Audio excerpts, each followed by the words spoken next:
buenos días a todos. Os agradezco muchísimo vuestra presencia. Le estaba comentando a la directora general, a doña Beatriz Barranco, que para nosotros esta jornada es un hito muy especial.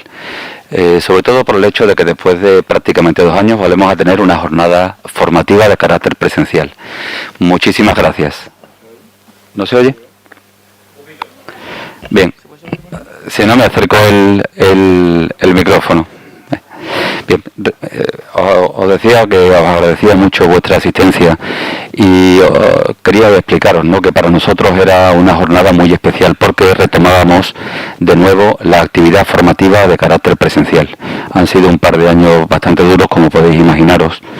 Tenemos muchas historias al respecto, pero bueno, creo que una jornada como esta sirve para empezar a superar un poco ese trauma.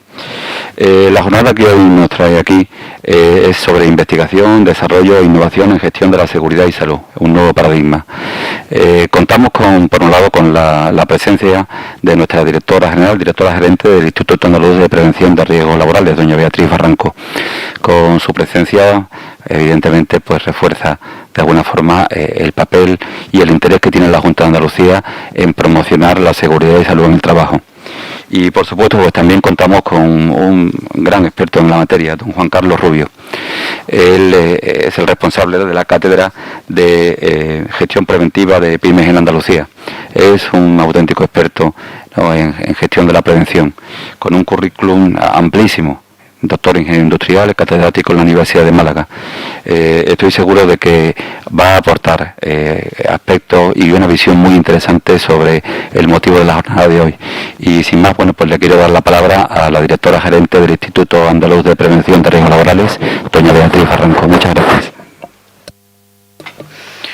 Bueno, pues buenos días a los presentes y desde luego encantada de estar otra vez recuperando la presencialidad en la jornada, porque se echaba de menos y porque, como comentábamos, la mejor forma de estar en contacto con las personas es efectivamente estar físicamente con ellas. Pero también, por supuesto, saludamos a los que nos están viendo en esta retransmisión de la jornada, porque hemos aprendido después de estos 2 años que también podemos ampliar la difusión de las jornadas a través de esta nueva vía que no es nueva, pero que sí es verdad que sí que ha venido a quedarse definitivamente entre nosotros.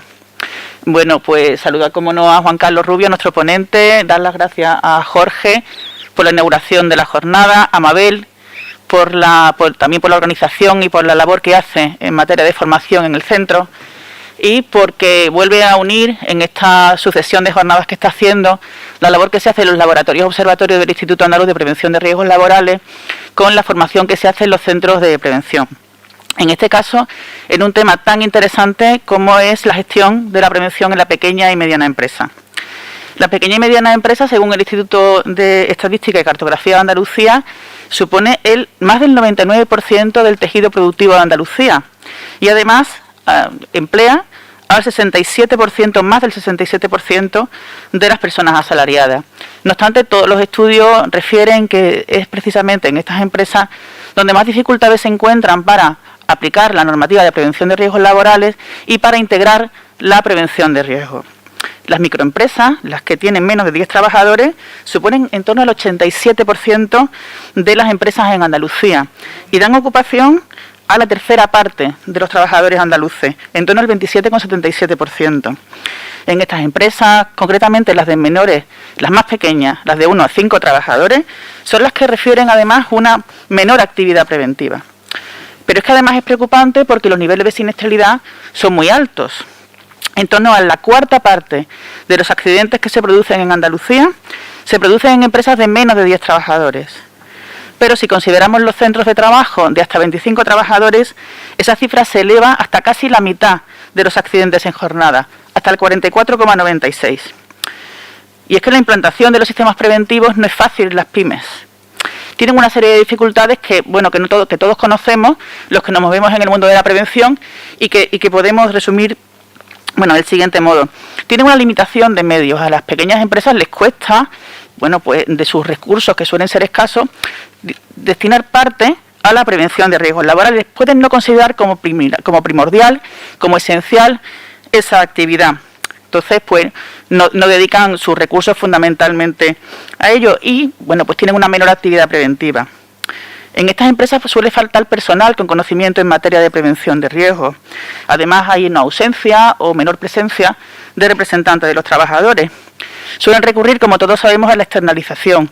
Eso limita, de alguna forma, el que se pueda, integrar la actividad preventiva en la empresa. Se recurre a servicios de prevención ajenos en detrimento de otras modalidades de gestión preventiva. Y además, no se percibe la prevención, la seguridad, muchas veces como una exigencia legal, más que otra cosa, una imposición. Y por eso, todos sabemos que en muchas ocasiones nos encontramos con un cumplimiento medianamente formal de la normativa. Por tanto, todas estas dificultades nos llevan a pensar a la Administración que debemos realizar una serie de actividades para contrarrestar esa situación. Tenemos que lograr que las empresas integren efectivamente la prevención de riesgos laborales en sus sistemas productivos, en su diario, y que vean la seguridad como un activo y no como un coste. Por eso la Estrategia Andaluza de Seguridad y Salud en el Trabajo 2017-2022, ampliada al 2023, entiende que la atención a las pequeñas y medianas empresas es una materia transversal, de forma que todas las actuaciones deben dirigirse concretamente a atender las necesidades de las pymes. Así se señalan en la estrategia objetivos como establecer como colectivo prioritario a las personas que desempeñan su trabajo en las pymes, impulsar la mejora de la gestión preventiva en la pequeña y mediana empresa, promover actuaciones de asesoramiento y apoyo técnico específicamente diseñadas para ellas, fomentando las buenas prácticas, incentivar la inversión en las pymes o facilitar la aplicación de la legislación preventiva en las pequeñas empresas, pero sobre todo en las microempresas. Por todo ello, las actuaciones administrativas, como digo, se dirigen especialmente a estas empresas que requieren una especial atención.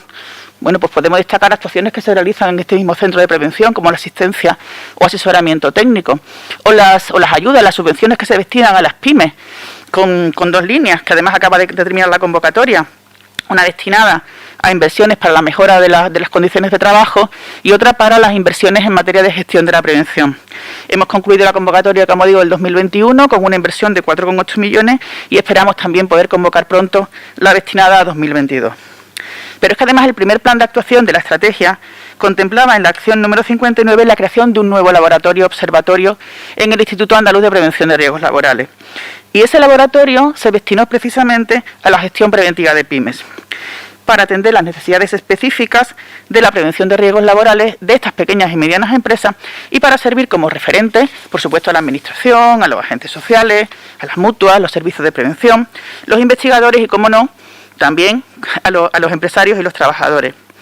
Este es uno de los 5 laboratorios que tiene concertado el Instituto Andaluz de Prevención de Riesgos Laborales para llevar a cabo, 2 de los 3 ejes estratégicos que tiene el Instituto. Por una parte, la investigación en materia de prevención de riesgos laborales, para que cada uno en su ámbito de actuación investigue y profundice sobre un área específica en materia preventiva. Esto sirve, por una parte, para mejorar y soportar la política pública en materia de prevención de riesgos y también, como no, para procurar la mejora de esas condiciones.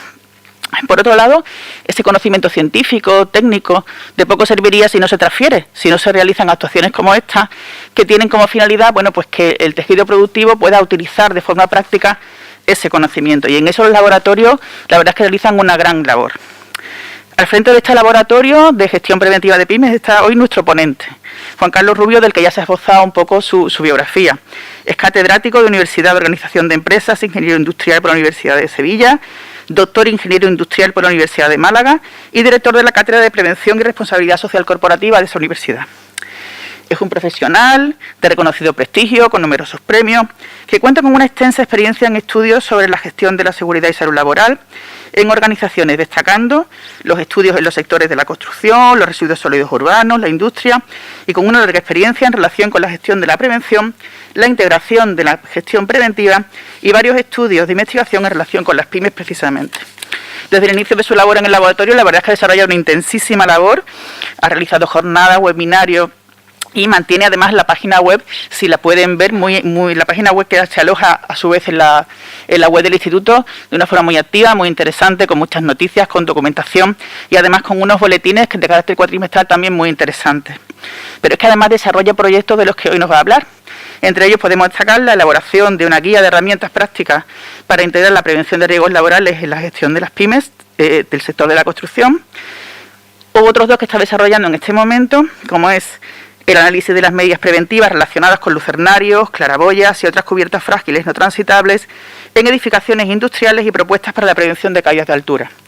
En este caso, el objetivo es identificar las medidas preventivas implantadas en las cubiertas frágiles no transitables en edificaciones industriales, precisamente para ver qué medidas se aplican para las previsibles labores de acondicionamiento o de mantenimiento. Es un interesante estudio que se suma a otras labores que estamos realizando por parte de la Administración en materia del riesgo de caída de altura, ya que, como sabemos, por desgracia, las caídas desde este tipo de cubiertas son frecuentes y además con resultados fatales. Por otra parte, también está realizando un mapa de pymes, un mapa de caracterización de la pyme andaluza y de sus necesidades y prioridades en la actuación en materia de seguridad y salud de trabajo. Y además, también hoy nos va a hablar de los principios del nuevo e innovador paradigma en materia de gestión de la seguridad y salud, basado en los modelos sistémicos y la ingeniería de la resiliencia. Creo que la jornada se plantea muy interesante y que vamos a aprender mucho todos con lo que nos va a contar Juan Carlos. Muchas gracias.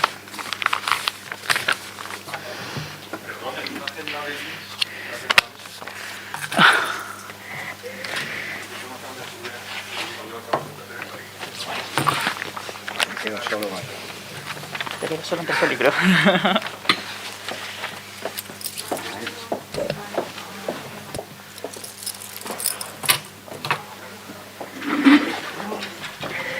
Bueno, pues ¿se me escucha bien? Yo creo que me voy a quitar esto. ¿Se me escucha bien, no? En primer lugar, por supuesto, agradecer al Centro de Prevención de Riesgos Laborales de Sevilla y a su director, el don Jorge Carvajal de Orduña, y a su jefa de formación, doña Mabel García Murillo, así como a nuestra directora general y también la directora gerente del Instituto Andaluz de Prevención de Riesgos Laborales, doña Beatriz Barranco, pues que me hayan invitado a estar aquí en esta jornada presencial, que creo que es la primera desde que empezó el COVID para mí. Hemos organizado algunas vez webinars de la cátedra y el laboratorio, pero no presencial. Por lo tanto, es un momento especial, importante, y que espero disfrutar de este momento. Gracias por la invitación, gracias a todos por asistir, y bueno, pues como ha dicho nuestra directora general, la idea es dividir la presentación en dos partes, aunque aquí aparecen 5 puntos. La primera parte, en peso, digamos, sería divulgar lo que se hace en el laboratorio de gestión preventiva en pymes, que se conozca por parte de los técnicos y de los asistentes qué es lo que estamos haciendo. Ya se ha introducido por nuestra directora general. Y la segunda parte, pues presentar un campo de trabajo importantísimo para nosotros, que ya venimos haciendo algunas cosas en algunos proyectos y que esperamos seguir haciendo sobre los nuevos modelos de accidentes, que muchas veces no son tan conocidos por parte de la gente que está en el día a día en el trabajo de campo. Empezando con la primera parte, que ya se ha adelantado, pues los laboratorios se crean con el Plan General de Prevención de Riesgos Laborales y luego, en base a las estrategias andaluzas de seguridad y salud, la última, como os ha dicho también, pues que se ha prorrogado al 2023, los acuerdos de concertación social, etcétera, ¿no? Los objetivos, pues, son el fomento de una auténtica cultura preventiva que impregne los hábitos de la vida y que cuente con la participación de los sectores de la sociedad. Las funciones que luego veremos, pues la de investigación, transferencia y sensibilización y la asistencia al instituto, ¿no? La gestión se está realizando a través del Consejo General y de la Comisión Permanente, y también a partir de la actuación de los propios directores de los laboratorios, como es el caso del nuestro, ¿no? Los laboratorios, también lo ha dicho la directora general, son 5, el nuestro de gestión preventiva desde la Universidad de Málaga, pero hay otros de psicosociales, de enfermedades profesionales, también de perspectiva de género y del sector agrícola. Ya se han presentado aquí, me parece, otros 2 laboratorios gracias a la labor de este centro de prevención, y quedan, creo que, otros 2 que tendrán que presentarse en el futuro.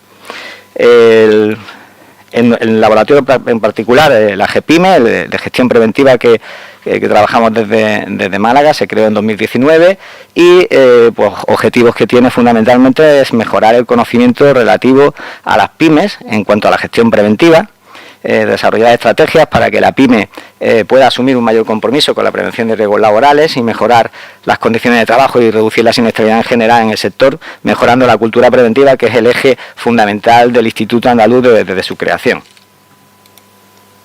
Como antecedentes, para que nos conozcáis, pues bueno, vengo trabajando empecé en una mutua universal, De ahí estuve un tiempo que pasé a la Universidad de Málaga, colaborando con auditoras y servicios de prevención, y creé el grupo de investigación en la Universidad de Málaga, TEP 223, que desde 99 pues trabajamos en materia de seguridad en general. Fundamentalmente en gestión. El grupo pues está compuesto por todos los que veis ahí, compañeros de la Universidad de Málaga, y también por algunos becarios y colaboradores en función de los presupuestos y la financiación que tenemos, ¿no? La coordinadora del laboratorio es Carmen Pardo, que se ve ahí a la izquierda. Muchos correos que recibís, los que estáis inscritos o entráis en la página, pues vais a ver que ella es la que los manda. Y bueno, decir que desde el principio hemos trabajado en temas de investigación en seguridad y salud, pues por ejemplo participamos en el grupo de trabajo del antiguo Instituto Nacional de Seguridad y Higiene en el Trabajo, hoy ya sabéis que Instituto Nacional de Seguridad y Salud en el Trabajo, también en la Dirección General correspondiente en materia de seguridad y salud, en su momento en la Consejería de Empleo hemos trabajado en grupos de trabajo que tenían que ver con la investigación. Pertenecemos a la Plataforma Española o Tecnológica Española de Seguridad Industrial y tenemos otros vínculos con este mundo, ¿no? El mundo preventivo. La cátedra fue un hito importante del que participó la Consejería de Empleo a partir del año 2009, que se creó con la participación del Ayuntamiento de Málaga también, fundamentalmente a través de Limasa, que es la empresa en Málaga equivalente a Lipasam, me parece que es aquí en Sevilla, ¿no? Si no recuerdo mal. Y por supuesto la universidad, que también nos cede espacio y otros recursos necesarios para que podamos hacer lo que hacemos. Posteriormente, en 2015 se incorporó EMASA y bueno, pues en 2022 hemos ya hecho 13 años de actividad con la cátedra de prevención. Proyectos que hemos hecho desde el año 2000, bueno, empezamos antes, pero los primeros resultados son de 2000. Bueno, desde mi propia tesis doctoral, que iba sobre gestión preventiva en industria pequeña, en pymes, a algunos artículos que publicamos en su momento antes de que saliera la OSA 18001 y tuviera, bueno, antes de que saliera no, se publican después, pero antes de que se empiece a conocer ya trabajamos en ella. Hubo algunos manuales interesantes como el de Díaz de Santos, donde se analizaban distintos sistemas de gestión. También se han hecho, como se ha dicho, proyectos que tenían que ver con, financiados por la Consejería de Empleo en su momento, pues que tienen que ver con la integración de sistemas de gestión, con medio ambiente, con seguridad alimentaria, con calidad, en sectores como la construcción, la micro en general. También en sectores como los residuos sólidos urbanos, y mucho se ha hecho también en almazaras, ¿no? En este caso el Centro de Prevención de Jaén ha sido muy activo y muy impulsor de este tipo de proyectos, que los que hemos participado con ellos en varios, desde instrucciones, sistemas de gestión, etcétera, ¿no? También hicimos un proyecto con la Fundación Mafre interesante de la interpretación de los requisitos legales para la implantación de OSA 18001. En aquel momento había mucho consultor de calidad y medio ambiente que no conocía bien el ámbito preventivo e implantaba los sistemas de una manera un poco ligera, para decirlo así. Y la Fundación Mafre tenía la preocupación de que eso se hiciera pues con mayor conocimiento legislativo. Hicimos ese manual, que fue el entregable del proyecto, integrando y interpretando requisitos reglamentarios, y bueno, fue un trabajo interesante en ese momento, ¿no? Con el tema de ingeniería de la resiliencia, modelos sistémicos, empezamos a trabajar antes del 2014, pero se materializó en un proyecto que hicimos para la Unión Europea, un proyecto de la línea de SAFERA, se conoce así, y bueno, hicimos una aplicación centrada en los residuos sólidos urbanos, un primer acercamiento a este tema. Luego también hemos colaborado ya con el propio Instituto Andaluz, con la segunda encuesta de gestión preventiva, incluso antes de ser un laboratorio. Participamos en esa encuesta.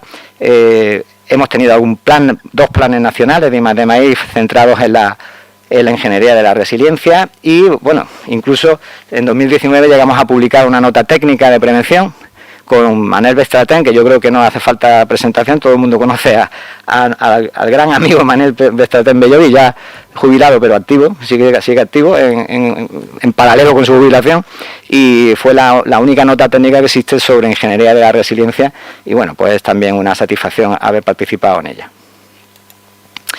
Hemos realizado proyectos, para que conozcáis otros tipos de proyectos que hemos hecho, antecedentes del laboratorio.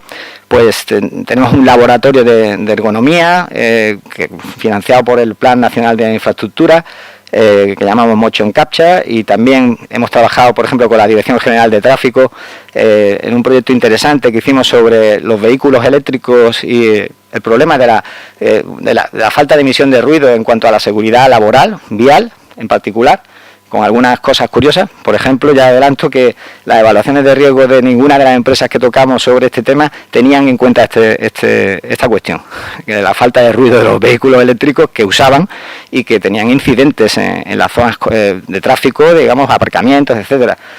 No se consideraba el asunto cuando había bastante incidente al respecto, ¿no? Participar en un proyecto interesante que nos vimos involucrados sin quererlo, de formación y certificación de operadores de motosierra en 14 países de la Unión Europea, un esquema entero de certificación, de formación y de evaluación de los operadores de motosierra, que todos sabemos el peligro que tienen. Hemos hecho también algunos estudios sobre gestión de emergencias exteriores, no emergencias interiores, en temas de, bueno, utilizando minería de datos, algunas pinitos, proyectos pequeños con la gente de automática y robótica de la Escuela de Ingenieros Industriales de Málaga sobre cobots. El cobot, para el que no lo conozca, son los robots colaborativos, robots con los que trabaja una persona en cercanía, y hay mucha investigación que hacer ahí al respecto. Y también hemos trabajado con ellos, con este grupo de automática, en cuestiones que tienen que ver con los wearables y los beacons, las balizas, para intentar sensorizar y poder evitar riesgos de caída de altura. No lo he traído aquí, pero en proyectos de caída de altura pues hemos tenido también algunos, con la Consejería de Empleo incluida también. Pues fruto de toda esta actividad, pues hemos contactado con bastantes profesores de bastantes universidades. Ahí tenéis, faltan algunos, pero de muchos países diferentes, y algunos son líderes mundiales en el tema. Por ejemplo, cuando empezamos con la ingeniería de la resiliencia, yo aquí voy a intentar introducir el tema, pero es un tema bastante complicado de entender bien, y invité al líder mundial, que es Eric Hornagel, que está ahí en la segunda fila. Organizamos con él un congreso, un workshop científico con 40 personas, pero de todo el mundo, de Japón, de Estados Unidos, de Australia, y él fue, digamos, el impulsor de ese Framily, que se llama así, muy interesante, y conseguimos aprender un poco más sobre el tema porque él es el líder mundial del tema. También hemos tenido hace poco en el laboratorio la conferencia de George Bustrak, que es el editor jefe de la revista más importante del mundo en seguridad, que es Safety Science. Si no estáis muy familiarizados, algunos, con ella, si os fijáis a partir de ahora veréis que muchos documentos que se publican por el Instituto Nacional de Seguridad y Salud en el Trabajo y por otras instituciones tienen referencias a esta revista, ¿no? A lo mejor como técnico de prevención pues no las usamos, como yo tampoco las usaba cuando era técnico de prevención, pero en investigación sí que es una revista muy importante y hay muchísimas referencias en muchos documentos a esta revista, a Safety Science. También tuvimos a Jean-Luc Wibo, que fue el anterior editor jefe, o a Paul Schuster, que es un holandés, además de muy simpático, muy interesante de conocer sus teorías en materia de evaluación de riesgo. O yo destacaría de aquí también, bueno, pues a David Walters, que es especialista en pymes, precisamente en gestión de la seguridad y salud, o a John Gambatés en prevención a través del diseño, y a Alistair Gibb. Con todos ellos hemos tenido o bien estancias allí, no solo yo, sino gente de nuestro equipo, o bien han estado en Málaga o incluso en otras provincias, pero también con nuestra colaboración de Andalucía, participando en jornadas y en estancias de investigación. Pedro Areces también, por cierto, muy interesante, dirige un grupo de investigación muy centrado en la ergonomía en el norte de Portugal, y realmente es muy activo y tiene bastantes trabajos de mucho interés. Además de que, bueno, ya creo que dentro de poco será rector de su universidad. Fernando García Benavides, quien no lo conoce en España, pues también hemos colaborado juntos en varias cosas, ¿no? Esto es importante para los proyectos de investigación porque realmente favorece que salgan adelante muchos proyectos. Y da una visión, digamos, que no solo es local, sino es global, y me parece importante subrayarlo. En la revista Safety Science pues soy editor asociado, lo cual me permite estar al día de qué es lo que se publica y qué es lo que se estudia por ahí. Y también participo ya no como editor asociado, sino como editor de varias revistas, ¿no? Como, de editor asociado también soy de dirección y organización, que no solo trabaja en seguridad y salud, pero la parte de seguridad y salud, digamos que me corresponde a mí. Y otras revistas como la European Journal of Family Business o la International Journal of Occupational and Environmental Safety, Building Management y Occupational Risk Prevention, entre otras, ¿no? El objeto de estudio de la GPyme, pues es la gestión de la prevención en pymes. Yo creo que en este foro no hay que recordarlo, pero bueno, no está de más que volvamos a leerlo, que el artículo 16.1 de la Ley de Prevención establece que la prevención de riesgos laborales debe integrarse en la prevención, en la empresa, en la gestión preventiva, y lo dice a través de la implantación y aplicación de un plan de prevención, ¿no? En aquel momento no se quería utilizar el término, mucho el término de gestión de la prevención. Parece que el legislador y los agentes sociales no les gustaba mucho el término gestión, porque los modelos de calidad, los ISO 9000, ISO 14000 estaban ahí demasiado presentes y parecía que era algo que se quería evitar. En la posterior reforma de la ley sí que aparecía ya la palabra gestión de la prevención, pero en la primera no aparecía nada más que en un artículo. Pero lo que decía era claro, era implanta un sistema de gestión de prevención.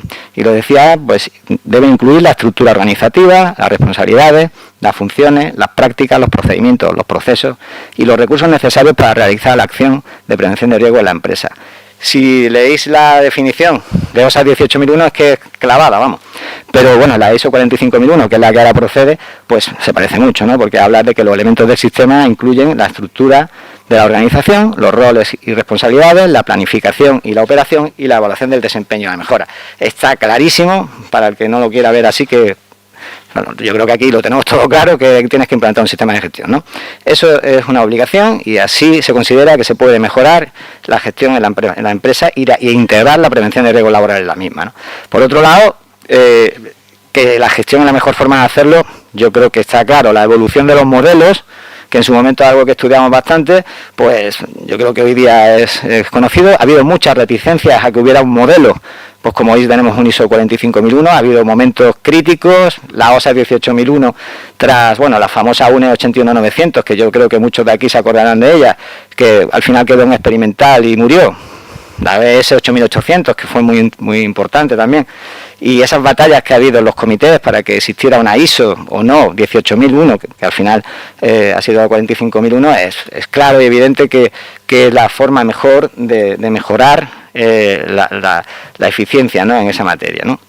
Yo recuerdo como antiguo técnico de mutua que lo que usábamos entonces era el control total de pérdidas, y algunos se acordarán, en versiones reducidas, pero eso es lo que usábamos. Ya usábamos un modelo inspirado en la gestión de la calidad, que era el control total de pérdidas, pero en versiones a veces más reducidas. Esto, como sabéis, creo que Snorkel Veritas lo compró, lo metió en un cajón, y como había un interés en que hubiera un sistema, una norma o certificable, etcétera, y más inspirada o más parecida a la ISO 9000, ISO 14000, pues por eso murió. Pero con total de pérdida ya tenía un interés bastante alto. También la PYME, que también se ha adelantado la importancia que tiene la PYME, ¿no? Prácticamente el total de las empresas son pymes, el 99%, o más del 99%, y es verdad que no emplea a tanta gente, pero sí emplea al 67%, o sea que estamos hablando de una gran cantidad de trabajadores que están trabajando en una pyme, ¿no? Y dependiendo del sector, pues bueno, el de la construcción es que es bastante más alto todavía que esto, ¿no? Entonces hay sectores que están tan atomizados que tiene su sentido, y como también se ha dicho, las micro, pues todos los que trabajamos en prevención sabemos las dificultades tan enormes que tienen, ¿no? Es verdad que tienen también oportunidades, pero las dificultades fundamentales que se han adelantado, pues eso, tienen menos medios, porque tienen los medios que tienen muchos para subsistir y no tienen especialistas, tienen lo que tienen, y su objetivo fundamental es sobrevivir en muchos casos y seguir para adelante. Entonces les falta ese personal con conocimiento.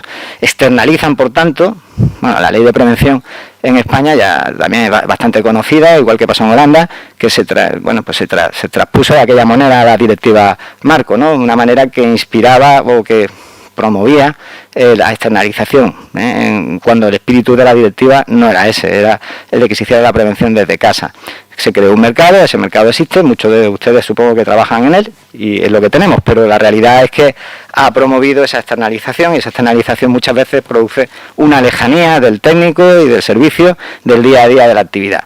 Y no se hace prevención con recursos internos, ¿no? Eso es una gran dificultad, el enfoque legislativo, que cuando uno quiere hacer un sistema de gestión, y he tenido la oportunidad de hacer unos cuantos para empresas reales, pues es un problema porque el enfoque es tan amplio y tan dirigido a las grandes empresas que uno raya en el incumplimiento cuando llega a plasmar eso en un papel, ¿no? A plasmar, porque no puede uno evitar los requisitos reglamentarios que ahí están. Entonces esa es una gran dificultad. También hay que decir que no es lo mismo la percepción de cómo esto contribuye a la excelencia empresarial en una pyme, y menos en una micro, que como se observa o se ve desde una gestión más profesional en empresas más grandes que tienen una jerarquía, una estructura con un background diferente, ¿no? Perdón, que olvido las oportunidades, y las oportunidades son importantes. Es verdad que hay una mayor implicación de las personas en el proyecto empresarial, porque es que hay un contacto y una comunicación diaria y cercana pues con la jefatura, la dirección, la propiedad, y también hay una mayor flexibilidad y una mejor comunicación entre todas las partes de la empresa, y esos son factores positivos que tenemos que utilizar y que utilizar correctamente, claro. En cuanto a las actuaciones de la GEPYME, pues también se ha adelantado, tenemos 3 patas: la de investigación, la de transferencia y sensibilización y la de asistencia al instituto. Entrando en la segunda, dejo la investigación para el final, pues el producto más importante que hacemos es el boletín periódico. Este boletín incluye de entrada un resumen de los principales artículos que se publican en las revistas científicas de impacto en la materia. Esto es importante porque normalmente cuando se investiga, y uno, yo lo vivo en primera persona, está mirando más lejos de lo que ahora mismo se está haciendo aquí, y muchas veces eso se interpreta como que estamos lejos de la realidad. No, es que estamos mirando hacia adelante, es que es así. Entonces el traer a un medio de mayor divulgación y mayor accesibilidad esos resultados de esas investigaciones en un resumen que también ponemos en español a la gente que está en el día a día y que no mira eso porque no tiene tiempo, y bueno, pues yo creo que es de valor añadido importante dentro de lo que hacemos, ¿no? Porque, bueno, mirar lo que se hace en el mundo sobre un tema pues no es fácil, y hay demasiadas revistas, demasiada gente trabajando, y es lo que procuramos hacer, llevar esos resúmenes de esos artículos a que la gente lo conozca, ¿no? Normalmente este tipo de artículos los leemos nosotros y la gente que está en el día a día pues no los lee. Bueno, pues es una forma de acercarse a lo que se está mirando, hacia dónde se está yendo, ¿no? Otras publicaciones, también noticias relacionadas con el tema, con las pymes, con la gestión de la prevención, congresos o jornadas o actividades que se produzcan. De hecho, todo esto se lleva al boletín, ¿no? También estamos organizando, y esperamos organizar más, porque realmente, aunque los laboratorios se han creado antes, pero bueno, por problemas empezamos a funcionar de una manera más o menos intensa hace relativamente poco. Entonces, bueno, pues se han organizado ya por otros laboratorios, me consta, y por el nuestro, pues antes de Navidad se organizó la conferencia de George Bustra, que es la que tienen aquí, donde pues se habló sobre riesgo emergente, la gestión de la seguridad de las pymes. Me pareció muy interesante porque habló de cosas que no estamos tan acostumbrados habitualmente, de cómo la security y la safety se están uniendo, de cómo el tema de la transformación digital y la industria 4.0 va a provocar cada vez mayor pues solapamiento entre ambos campos de la seguridad, que en inglés tienen 2 términos, nosotros nada más que tenemos uno, con lo cual es más complicado diferenciar el asunto cuando hablamos, pero que es real, y yo creo que todos somos conscientes de que en el futuro cada vez habrá más problemas de este tipo.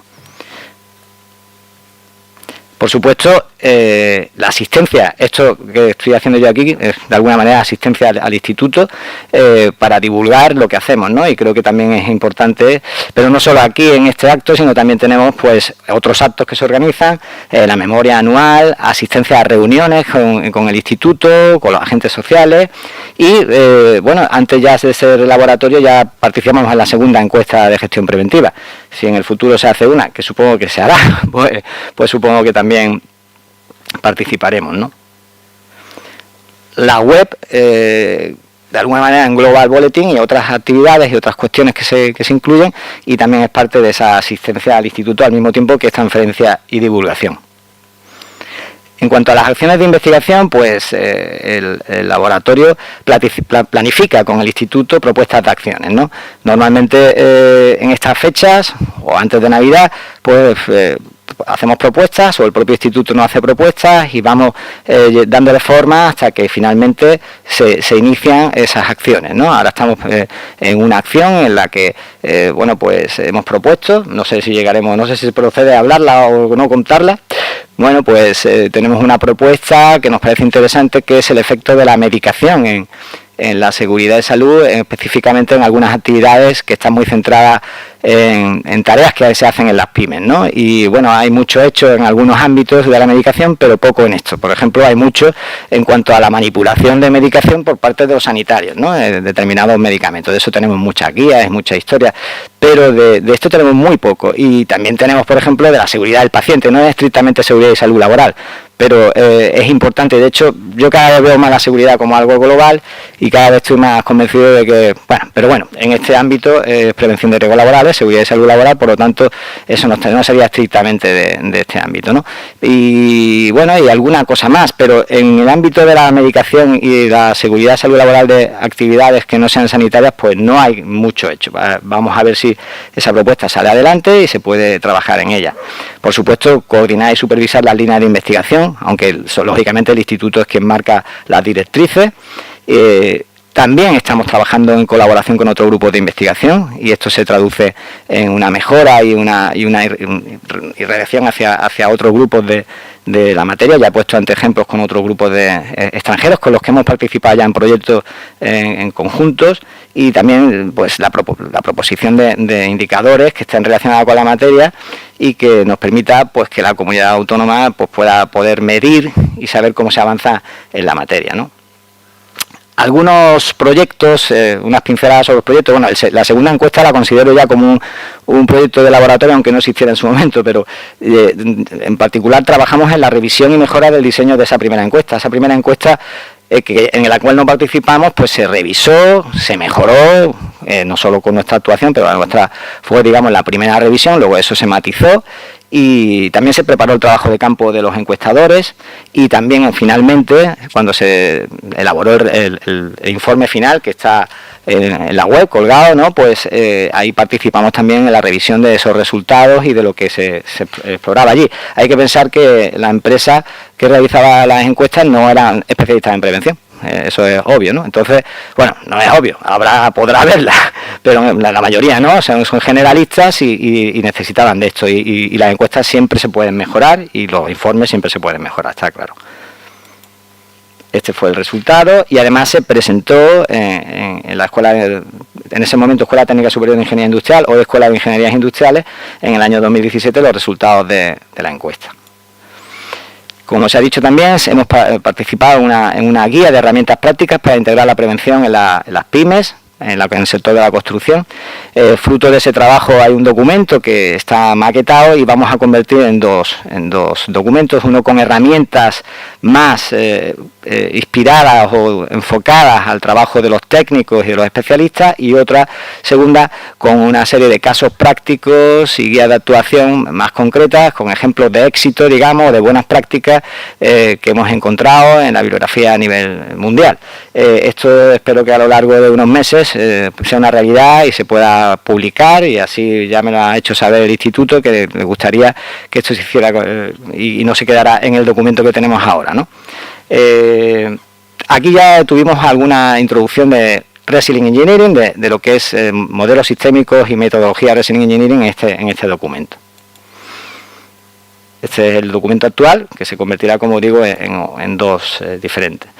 A propuesta, en este caso, de un centro de prevención, y el Instituto Andaluz lo vio muy bien, pues se está trabajando ahora mismo en el trabajo de las cubiertas frágiles, ¿no? De las cubiertas no transitables en edificaciones industriales, que todos sabéis que, bueno, el plan de seguridad y salud debe incluir esa medida de seguridad cuando el edificio o lo que sea se entrega, y claro, hay una dificultad ahí porque la normativa constructiva de instalaciones reglamentarias e industriales pues no lo tiene suficientemente en cuenta, o lo tiene de una manera muy ligera, y sin embargo el plan de seguridad, bueno, pues nadie se acuerda de que eso está ahí, ¿no? De manera que luego, bueno, encontramos que cada 2 por 3 hay alguien que se cae de una claraboya, en un lucernario, de una cubierta, y se mata, o casi se mata. La mayoría, pues, es una tragedia. Bueno, pues se trata de ver cómo está la cosa, ¿no? De ver qué es lo que se hace y qué es lo que se puede mejorar.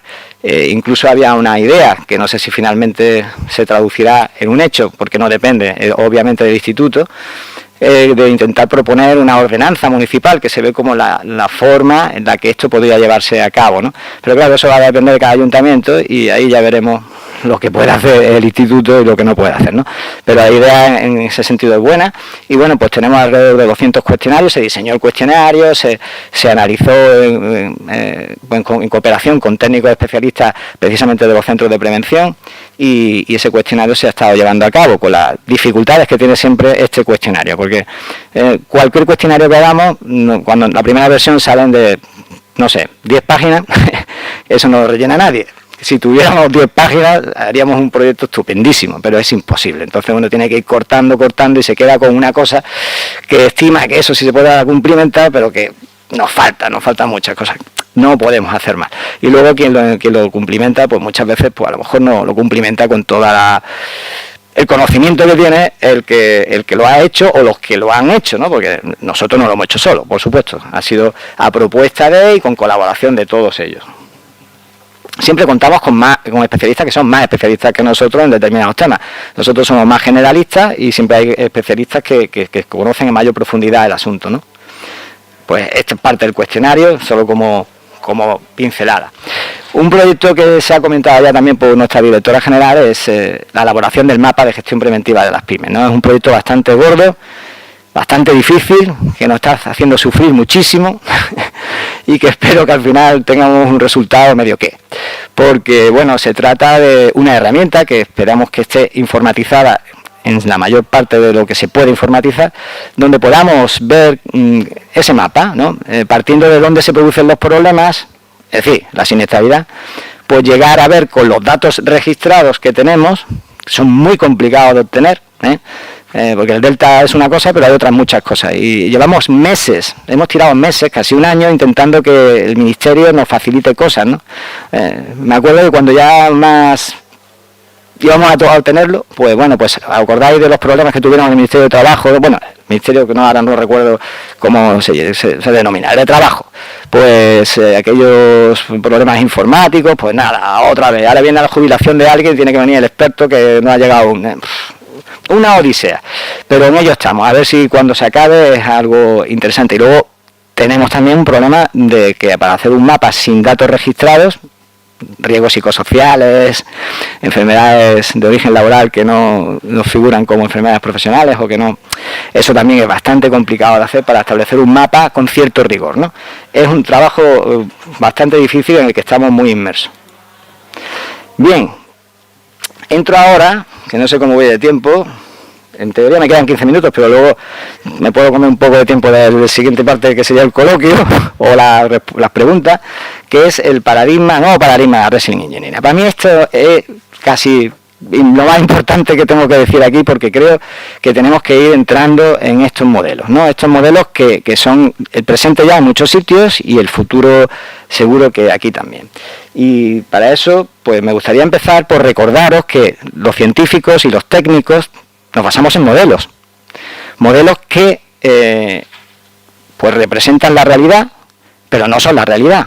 Los modelos son los que utilizamos para entender los problemas y resolver los problemas y proponer medidas para resolver esos problemas, pero no son la realidad. En prevención de riesgos laborales tenemos modelos también, pero parece que como usamos sobre todo uno de ellos, que además es muy antiguo y está obsoleto, pues seguimos mucho sin acordarnos que claro que tenemos modelos. Pongo esto porque esto sí que lo tenemos todo claro. En mecánica tenemos la mecánica newtoniana, la mecánica de Einstein, ¿no?, la relativista y la física cuántica. Son tres modelos diferentes de la misma realidad. Y bueno, a lo mejor unos son más útiles para una cosa, otros para otra, pero están ahí. Nosotros tenemos modelos también. Por supuesto que los tenemos. El de Heinrich, obsoleto absolutamente, y que seguimos usando muchísimo en la calle hoy día, que son modelos pues que nosotros llamamos secuenciales, modelos lineales, modelos simples, muy simples, extremadamente simples, modelos basados en la teoría de causalidad. Esto es casi una palabra sagrada en prevención de riesgos laborales, ¿no? Todo accidente tiene su causa.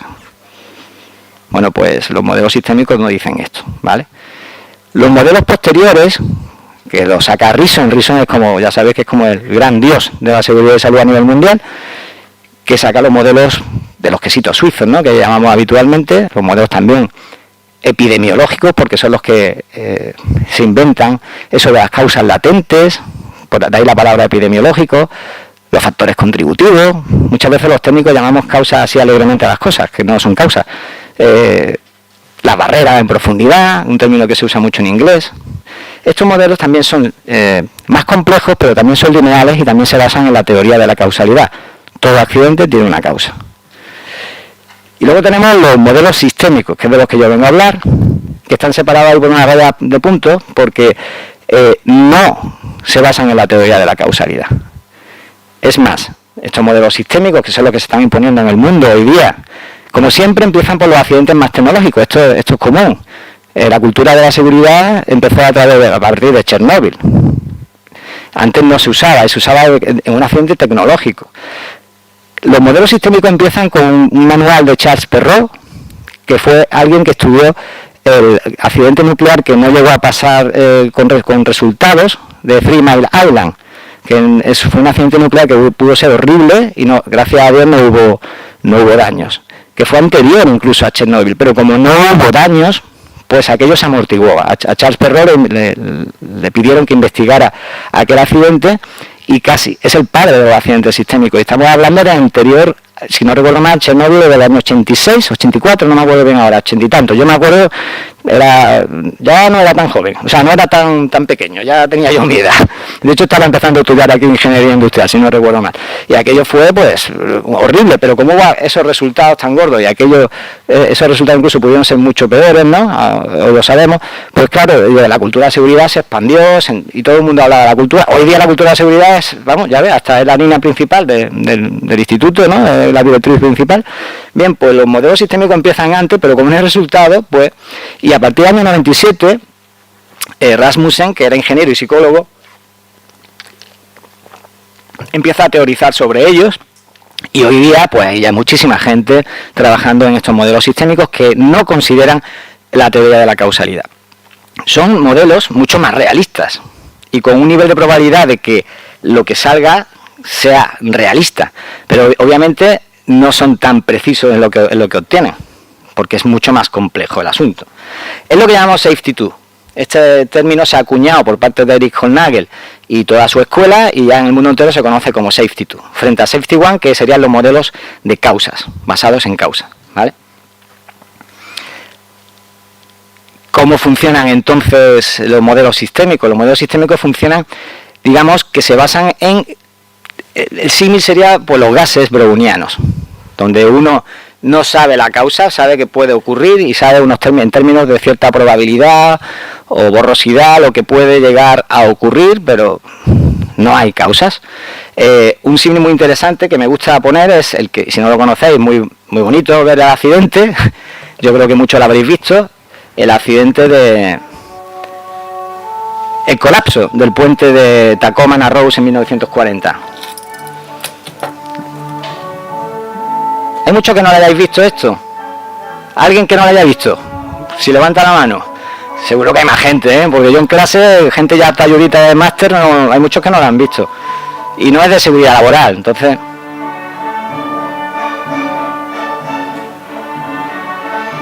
Esto es real, en 1940. y colapsa el puente porque entra, como todos sabéis, en resonancia, ¿no? La resonancia es un concepto que utilizamos mucho en Resilient Engineering, en modelos sistémicos. De hecho, los métodos de evaluación de riesgo y de investigación de accidentes utilizan el término resonancia dentro de su nombre, ¿no? Esto ocurrió en 1940 y utiliza un principio que se dice mucho en modelos sistémicos, es decir, que las personas, los profesionales, los ingenieros, me da igual qué profesión, no tenemos la capacidad suficiente para prever todo lo que va a ocurrir. No somos capaces de planificar todo, es imposible. Eso se vio en 3 Mile Island, perfectamente. No es posible. En los accidentes tecnológicos es más fácil verlo, esto. Y no hay ingeniero que sea capaz, a pesar de Elon Musk y su fábrica oscura y todo lo que queráis de él, ¿no? Sabéis que el jefe de Tesla, ¿no? Él pretende ser el superingeniero que va a hacer la fábrica que no necesita personas. Esto va un poco en contra de la tendencia actual de la industria 4.0, que todos creemos que vamos a ser capaces de establecer sistemas superautomáticos que lo harán absolutamente todo. Es verdad que vamos mejorando, pero a nivel de siniestros, de riesgos críticos, estamos muy seguros de que esto no va a evitar muchos accidentes. El modelo sistémico entiende que el desempeño es variable. Es variable necesariamente y además inevitablemente. ¿Por qué? Porque la parte tecnológica es variable, aunque menos, porque hay un desgaste, un mantenimiento, hay muchas cosas que hacen que sea variable, menos, pero cuando ya están las personas es inevitablemente variable y además necesario. Es necesario que sea variable. Safety One trata de constreñir la variabilidad. Siempre queremos constreñir la variabilidad. Pues Safety 2 no. Safety 2 no, ¿vale? Porque entiende que es inevitable y además necesario, ¿vale? Entiende que determinadas perturbaciones que se producen, pequeñas perturbaciones, se pueden combinar dinámicamente y entrar en resonancia que aquí llamamos funcional, no una resonancia física, y terminar en un accidente, ¿vale? Y esto, como ejemplo, el puente London Millennium, 2000, 60 años después de que Tacoma Narrows se colapsara, pues hubo que cerrar ese puente, porque pasó que la resonancia entró de otra manera que los ingenieros no previeron. Los ingenieros que son tan listos, pero no previeron esto. Entró en resonancia de otra manera y hubo riesgo de colapso y tuvieron que cerrar el puente, ¿vale? Otro ejemplo de que no somos capaces de tenerlo en cuenta todo, ¿no? 60 años después, por otra excitación de esos materiales.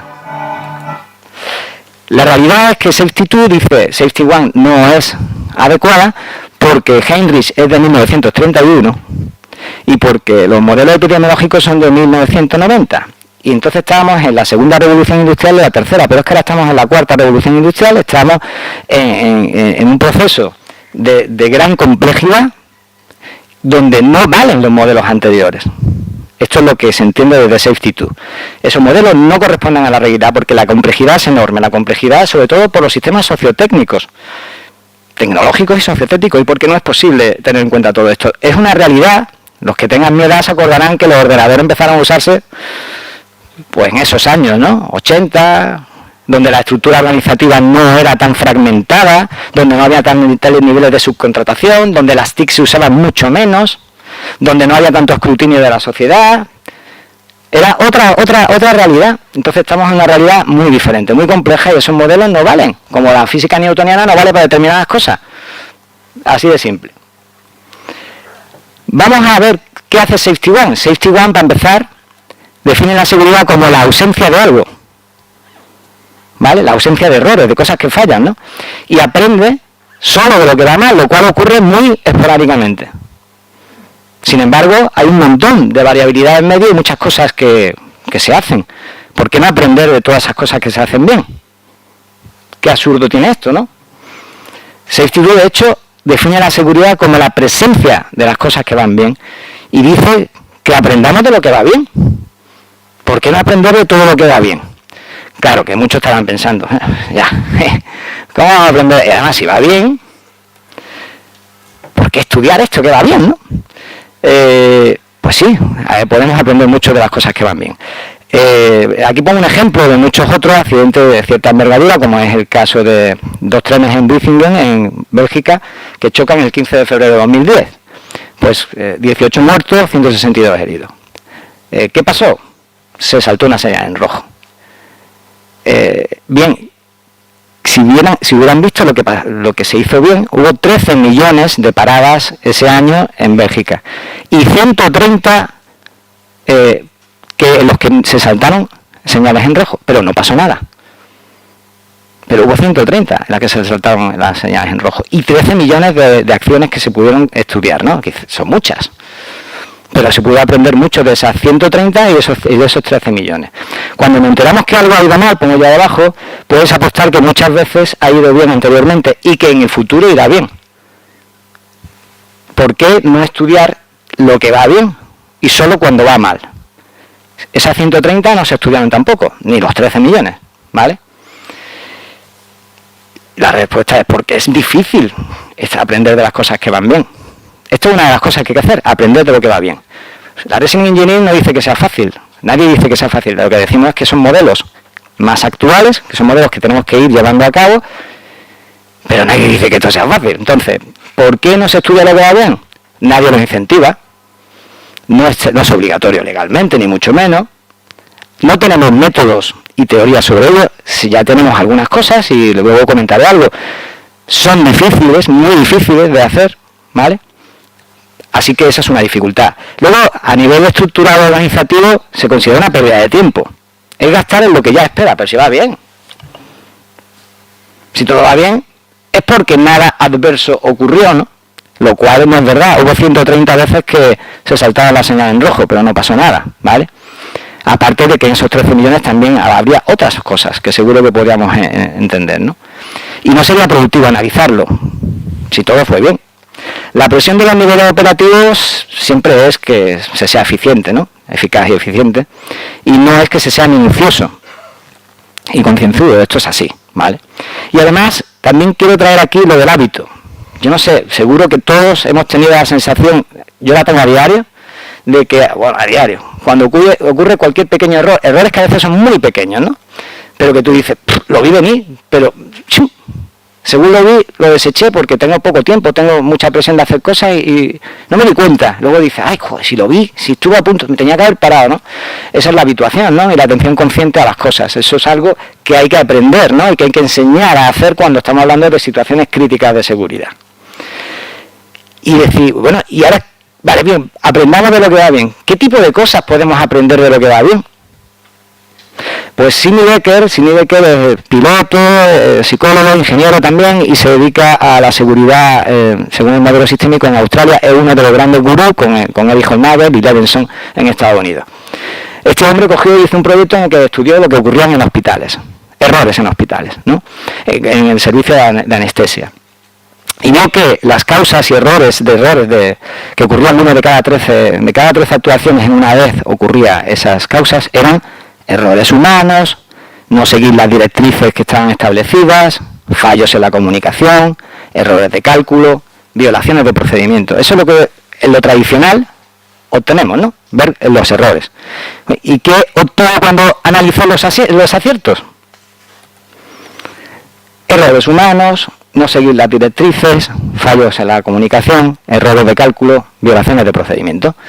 Obtuvo lo mismo, tanto cuando se fallaba como cuando se acertaba. Entonces, ¿por qué razón las cosas van bien? Si son los mismos tipos de factores los que se encuentran cuando las cosas fallan que cuando las cosas se hacen bien. Pues la gente, todos trabajamos bajo presión de tiempo, con poca información, con recursos escasos y tenemos que solucionar y decidir pronto. No podemos pedir 18.000 informes, hacer 18.000 análisis. Trabajamos así y hacemos equilibrio entre la productividad y la seguridad continuamente, y lo hacemos realizando ajustes, una palabra importante, ajustes que vamos a hacer todos y hacemos todos los días. En Safety One esto como que nos horroriza, pero la realidad es esta, que tenemos que hacer ajustes y los hacemos, y el que piense que esto no es posible, que no debería ser posible, pues esta es la realidad, tenemos que hacerlo. La realidad nos presiona de esa manera, tenemos que hacer ajustes. Y lo hacemos para terminar exitosamente casi siempre, ¿vale? Es decir, la variabilidad es inevitable porque tecnológicamente es inevitable y porque cuando hay personas es inevitable, son sistemas sociotécnicos con personas y tecnología y es inevitable, pero es que además es necesaria, porque si no hay esa variabilidad no podemos hacer los ajustes para llegar al éxito diario en la vida, en el mundo en el que vivimos. No, hay que ser realistas, en el mundo en que vivimos hacemos ajustes todos los días y gracias a Dios la mayoría de las veces salen bien las cosas, pero la variabilidad también es la razón por la que algunas veces las cosas salen mal. Esto puede parecer un poco derrotista, ¿no? Decir, bueno, este hombre nos está llevando a que no hagamos nada, ¿no? No se trata de eso, ¿eh? A decir, bueno, esta es la realidad y que Dios nos pide confesar. No se trata de eso. Se trata de que la realidad es tozuda y que tenemos que asumirla. Y sé que no es fácil en una mente safety one, ¿vale? Y a mí me ha costado horrores, ¿vale? Y llevar a cabo luego las técnicas de safety two, porque uno tiene una inercia a funcionar con safety one tremenda, ¿eh? Entonces, lo primero es el rechazo. ¿Qué me está diciendo? Pero todo el que haya trabajado en producción sabrá que esto es inevitable. Es que no se puede hacer de otra manera. Es como yo realmente, que siempre he sido una enamorada de seguridad desde que empecé a trabajar, me acuerdo al principio que decía, me lo creía y no me lo creía. O sea, yo me creía la seguridad y al mismo tiempo no me la creía. Y digo, bueno, este es el papel que tengo. Yo tengo que ser tozudo para intentar llegar a un punto mejor del que estamos. Y esta era mi actitud ante la seguridad. Me lo creía y no me lo creía y digo, pero es que es el papel que tengo. Es chocar, es como cuando dice, el departamento de finanzas va a restringir el flujo de dinero, el departamento de ventas va a vender hasta su padre y el departamento de producción hará lo que pueda para hacer lo que han vendido y con el dinero que tienen, ¿no? Es una realidad, ¿no? Bueno, vale. Aquí intentamos buscar la solución mejor teniendo en cuenta que la realidad es tozuda, ¿vale? Este ejemplo de ajustes, sencillamente, vaya, se puede hacer otra cosa y de hecho en algunos sistemas tecnológicos se hace otra cosa, se linealiza, lo ganamos nosotros. Pero los ajustes, un ejemplo de ajustes, ¿no? Un ejemplo loco, radical de ajustes, ¿no? Me gusta porque es muy gráfico de lo que son los ajustes, ¿no? Bien, tenemos que aprender, ¿vale? Y tenemos que hacer ajustes. Pues un ejemplo de ajuste y de formar para realizar ajustes, sobre todo en situaciones críticas, fue el accidente que todos conocéis de cuando el avión pilotado por Sully amerizó perdón, en el Hudson, en Nueva York, del cual hay una película de Clint Eastwood y de Tom Hanks, que si no lo habéis visto, estáis tardando en verla, que me parece muy muy interesante y que bueno, me gusta traer el tráiler aquí porque es muy gráfico de...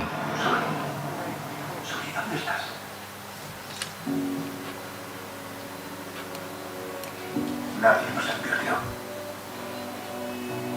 Nadie nos dijo que se nos pararían los dos motores a la altura más baja de toda la historia de la aviación. Fue una doble parada de motor a 2.800 pies, seguida por un inmediato aterrizaje, con 155 pasajeros a bordo. A nadie se le entrega para un incidente así. Nuestro trabajo es investigar cómo un avión acabó en el río Hudson. Sobre el Hudson. No nos estrellamos, fue un aterrizaje forzoso. Según las simulaciones, podría haber regresado al aeropuerto. Imposible, habría perdido el control. Mira el avión tuyo, quiero que se martirice todo lo que pude. Claro que sí, lo salvaste a todos. Para la gente es usted un héroe. No me siento un héroe. Enseñanos la cama, Supersonic. Se ha hablado demasiado en la prensa ya. Me abruma toda esta tensión. El motor izquierdo aún funcionaba. Y si me equivoqué, puse en peligro la vida de todos esos pasajeros. Tengo un Airbus 320 cayendo al río. Hiciste cuanto pudiste, fue más que suficiente. ¿Cuándo fue la última vez que le dio? ¿Algún problema en casa? Les habla el capitán. Prepárense para el impacto. Dios mío. Prepárense. Baje la cabeza. Permanezcan agachados. Había 155 pasajeros presionados. Y fuera uno de ellos. Baje la cabeza. Permanezcan agachados. Más de 40 años volando. Y al final me van a juzgar por 208 segundos. Necesito recuento de pasajeros y tripulación. ¿Queda alguien aquí?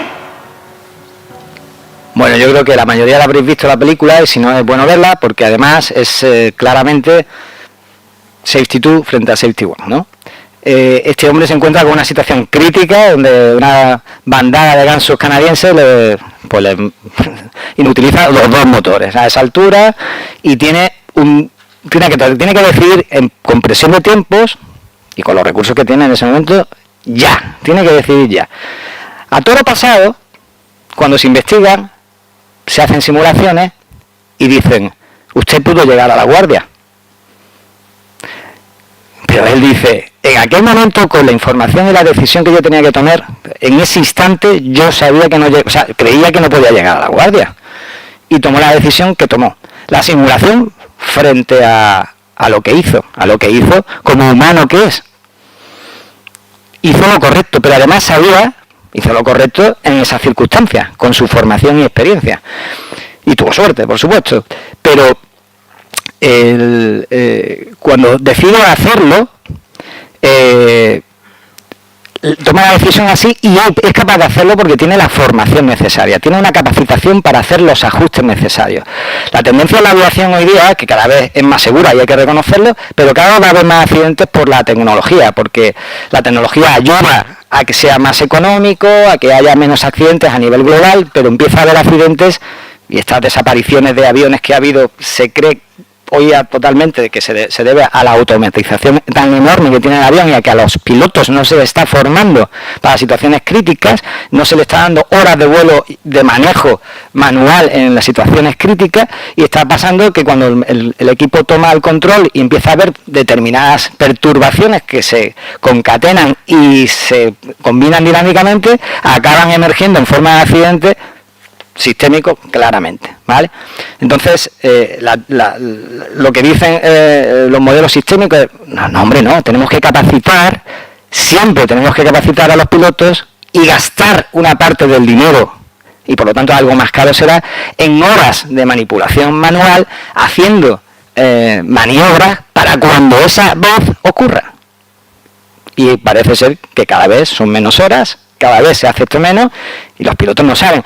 Cuando los sensores empiezan a fallar, empiezan a hacer cosas que no se sabe lo que está haciendo, no podemos, estamos muy lejos del bajo nivel y el alto nivel se queda pues inútil. Lo que pasó en Three Mile Island, que fue parecido, donde ya no sabían qué hacer porque no sabían qué estaba pasando, ¿no? Pues esto está pasando en los accidentes de aviación que ocurren. ¿Qué dice una de las cosas que dice Safety2 es que hay que formar a la gente para realizar ajustes en situaciones críticas, que hay que formarlos para que tengan la capacidad de tomar el mando ahí, y que hay que gastar más, para que veáis que no es solo productividad frente a seguridad, ganar la productividad para nada. No, hay que gastar y hay que formar a la gente para situaciones críticas, para que sean capaces de hacer esto, ¿no? Yo no creo que sea crítico, a veces puede ser crítico, por supuesto, llegar a un sitio a la hora, pero yo me he puesto que mi hija no es capaz de llegar con un mapa tradicional a un sitio concreto. Necesita su Waze, su Google Maps o el que sea, ¿eh? Yo ya empiezo a fallar también cuando no lo tengo. Pues a lo mejor hay que formar, si eso fuera crítico en materia de seguridad, para que sea capaz de llegar con un mapa y sin teléfono, ¿no? Este tipo de cosas que es lo que, dentro de lo que la teoría de los modelos sistémicos de la Resident Engineering promulga, ¿no? O sea, oiga, hay que formar para hacer ajustes y capacitar para ser sublead, ¿no? También necesitamos facilitar el reporte, que nos permita aprender de lo que va bien. Ya hemos visto la dificultad que tiene aprender de lo que va bien, ya lo sabemos. Otra cosa costosa, pero es una solución. Otra vez vuelvo a repetir, que no estamos hablando de que veamos la realidad como es y nos quedemos callados. No, es que la realidad es tozuda, pero vamos a aprender de lo que va bien y vamos a gastar tiempo y recursos en ello. Tenemos que aprender de lo que va bien. La cultura de seguridad nos ha facilitado que el jefe pueda conocer las malas noticias, que pueda preguntar qué norma no se siguió, quién hizo aquello, cómo de malo ha sido el problema, cuáles serían las consecuencias. Necesitamos una cultura de justicia, una cultura justa. Es decir, donde la gente no sea castigada por acciones, omisiones o decisiones tomadas en consonancia con la formación y experiencia que se tiene.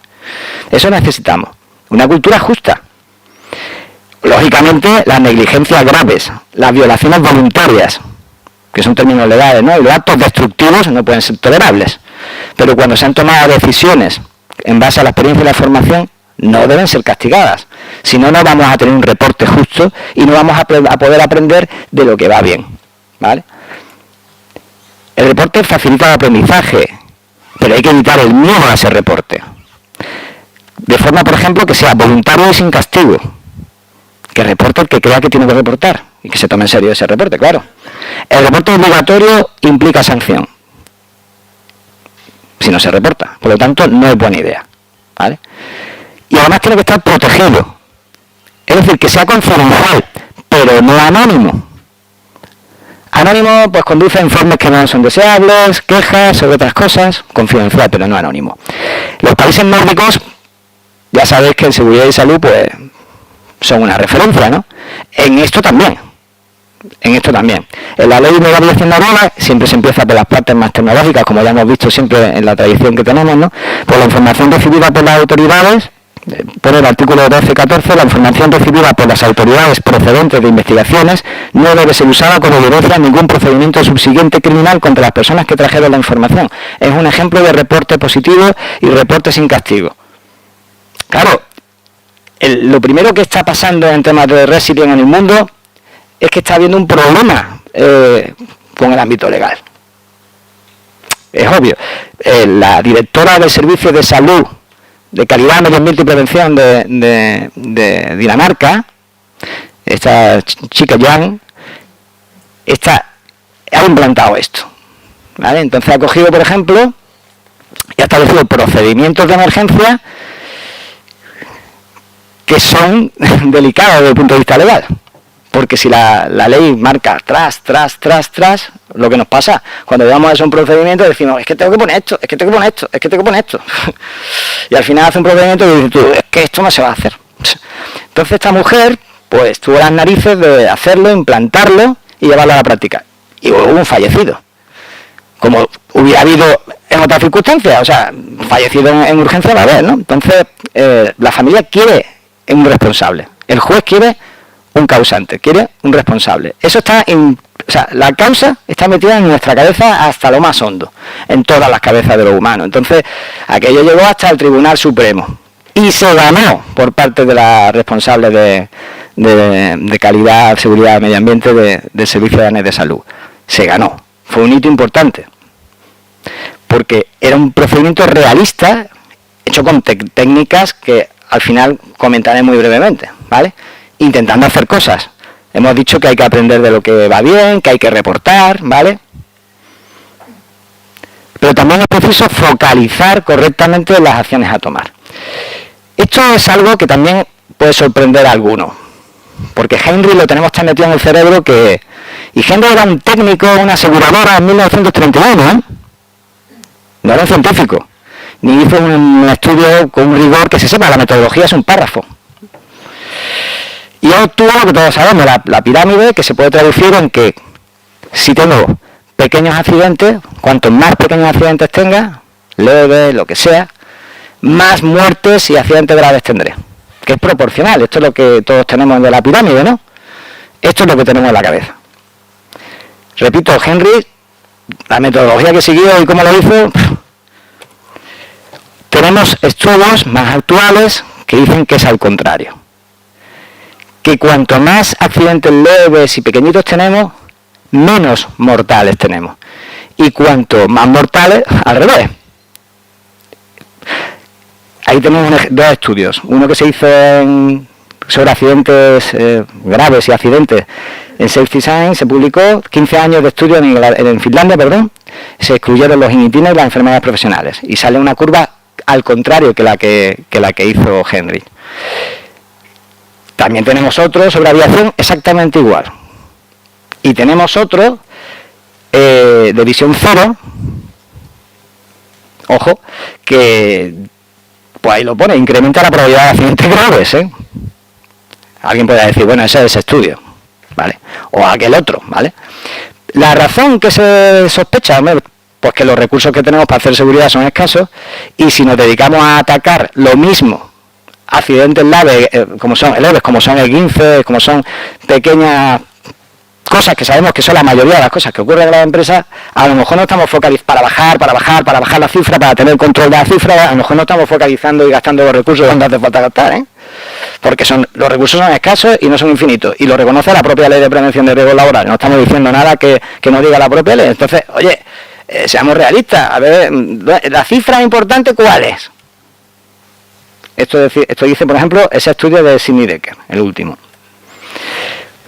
Bien, hemos dicho reportar, hemos dicho focalizar, hemos dicho aprender de lo que se reporta, de las cosas que se hacen bien, con todas sus dificultades, enormes dificultades, pero es que luego hemos dicho que no es un modelo causal y que se produce cuando pequeñas perturbaciones se combinan dinámicamente en el desempeño normal, diario, variable, inevitablemente y necesariamente para alcanzar el éxito tiene que ser variable, y esas pequeñas perturbaciones a veces se combinan, se produce la resonancia funcional y hay un accidente. Entonces ahora voy a hablar muy brevemente de herramientas técnicas. Esto es un FRAN, una Functional Resonance Analysis Method. Está publicado en un libro de Hornagel, se explica cómo se hace y es endemoniadamente difícil, ¿vale? Donde lo que se trata es de ver cómo esa variabilidad se puede propagar en las funciones agua abajo, agua arriba, y puede llegar a acabar haciendo esta resonancia, este accidente. ¿Cómo se propaga? ¿Con qué objetivo? El de tomar acciones. Si es que no he dicho que no haya que tomar acciones. El objetivo de tomar acciones en este caso es de monitorización de los puntos críticos para evitar que ocurran las cosas muy graves. De alguna manera, un tipo de control. Pero un tipo de control muy focalizado a que la variabilidad esa no se vaya de madre. Para eso, este es un diagrama que hicimos nosotros de un proyecto de tema de construcción, pero un diagrama tan sencillo que quizás el ejemplo que tenía que traer la próxima vez será una toma de muestra de sangre. En un diagrama de flujo habitual de los que hacemos son 6 cajitas pop en secuencia, en línea, y un FRAN de eso se las trae en cuanto al error que pueda cometerse cuando se haga una toma de muestra. Se las trae, ¿vale? Entonces, no es nada fácil, no es nada sencillo, no se puede estudiar todo con un FRAN, porque si no sería... Esto sirve para hacer una evaluación de riesgos y va para hacer una investigación de accidentes. Es una herramienta válida para ambas cosas, pero es muy complicada. Entonces, evidentemente, no lo vamos a utilizar para cualquier cosa, ¿vale? Y saber esto, pues tampoco es sencillo, ¿vale? Cuando uno se acerca a esto parece que es lo mismo de siempre. Hacer un diagrama, esto no sale, bueno, no salió la figura. Hacer un diagrama de flujo al final. Analizar las actividades en unas funciones. Y si no se mete en profundidad a ver qué significan eso de los inputs, los outputs que saben, y entiendo de lo que hay, va a acabar haciendo lo mismo que las cajitas de la muestra de sangre, pero con forma de rombos. Y lo va a poner todas en línea, que es lo que le pasa la primera vez cuando uno lo hace. Si estoy igual, no es que no igual, es que no he entendido bien lo que tienes que poner ahí, ¿vale? También tenemos cosas como el Wrestling Assessment Grid, que son indicadores, con el Lean también, o sea, tipos de indicadores focalizados a los modelos sistémicos y a la Wrestling Engineering. Más fáciles en este sentido, pero también uno acaba sin darse cuenta en Safety One. En Safety One tenemos una inercia muy grande y cuesta mucho trabajo. Yo casi preferiría que en el futuro la gente que empieza a trabajar en esto aprendiera esto directamente y empezara a usarlo cuando lo necesite, que empiece por Safety One, porque el Safety One es, vamos, o sea, a mí me cuesta horrores todavía muchas veces, y con la gente que ha aprendido conmigo, que estaban con el cerebro en blanco, era más fácil para mí, trabajar. En resumen, hablando de Safety 2, pues tenemos que analizar los ajustes que la gente hace para alcanzar el éxito y aprendamos de ellos. Aprendamos de los ajustes, aprendamos de los reportes, porque en esos reportes va a venir, focalicemos adecuadamente, ¿vale? Analicemos cómo la variabilidad se propaga funcionalmente para que podamos establecer indicadores que realmente son los útiles de monitorizar para que no se vaya de madre determinadas propagaciones, y esos límites deben ser tolerantes a fallos también, porque no podemos constreñir la variabilidad. Si constreñimos la variabilidad, o sea, una huelga de celo de seguir los procedimientos a pie de juntillas, todos sabemos que se para la organización que sea. O sea, eso ya los japoneses lo hicieron cuando ya Sintang y todo esto empezaron a hacer huelga, trabajar bien y generaban un montón de stock, ¿no? O en otros ámbitos, pues a lo mejor lo que hace es parar la organización. Los procedimientos son nuestra única solución de Safety One y de constreñir la variabilidad. Por ahí no podemos ir. No debemos ir. Y por supuesto los accidentes que ocurran tenemos que estudiarlos, si es que es obligatorio. ¿Y por qué no? ¿Y por qué no vamos a aprender también de ellos, no? Pero de lo que hacemos bien es donde debemos aprender de verdad. Esto es lo que dice Safety 2. Y me gusta terminar con esta cita de Einstein, que según Einstein, idiotez es seguir haciendo lo mismo y esperar que ocurra algo diferente, ¿vale? A lo mejor así lo obtenemos. Y nada, espero que haya sido interesante y que os haya gustado esta nueva idea. Ya sé que no va a ser inmediato y que la llevemos a cabo, ya se está llevando en muchos sitios, pero como siempre se empieza por otros sectores. Esperemos que poco a poco esto vaya bajando, igual que pasó con los quesitos surfos, igual que pasó con la cultura de seguridad, etcétera. Muchas gracias a todos.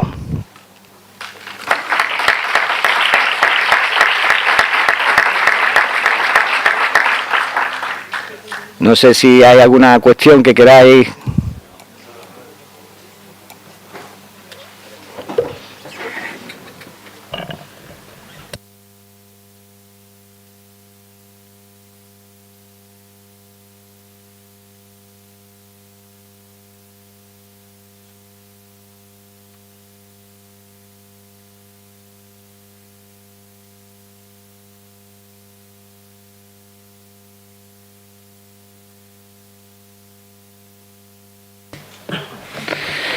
Bueno, pues en primer lugar quiero agradecerle a Juan Carlos su exposición.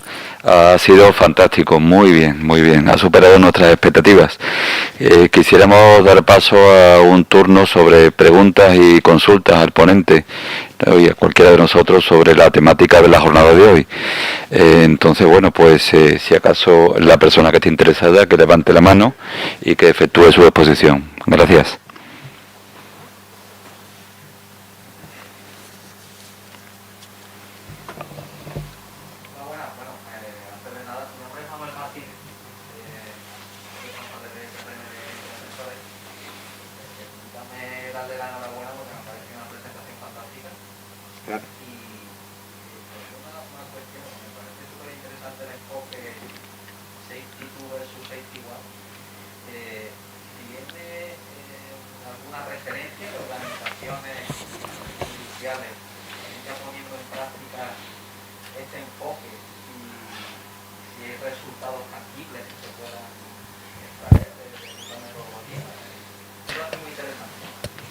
Sí que hay. He puesto un ejemplo, el de la organización de, en este caso, el Servicio de Salud danés. Hay más.